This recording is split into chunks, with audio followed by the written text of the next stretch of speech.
આજે તો એક્સાઇટમેન્ટ ના લીધે હું ઉઠી ગયો સવારના 5 વાગ્યામાં, કેમ કે આજે હતું મારે સાયક્લોથોન ને આજે હતી જીસસની જયંતિ એટલે કે ક્રિસમસ. તો ફાઇનલ થઈ ગયું બાબુડાની જેમ રેડી. તો ચાલો હવે થાય સીધા રેસ કોર્સ. તો ડાકુ મંગલસિંહ બનીને સાયકલ ને લઈને હું પહોંચી ગયો છું રેસ કોર્સ. એટલે બધા સાયકલિસ્ટ જોઈને આજે તો હું હેરાન થઈ ગયો.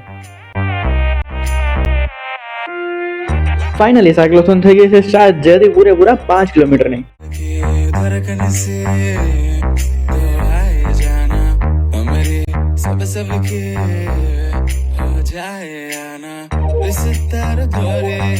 ને ફાઇનલી મને મળી ગયા અમારા ક્રિએટર ફ્રેન્ડ્સ.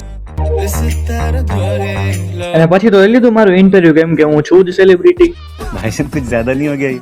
અને પછી તો બધા ક્રિએટર્સ આવી કે નાસ્તો કરવા માટે ટી પોસ્ટે. એન્ડ ફાઇનલી હું આવી ગયો છું ઘરે. ચાલો મળી આવ્યો સીધા નેક્સ્ટ મિની બ્લોગમાં.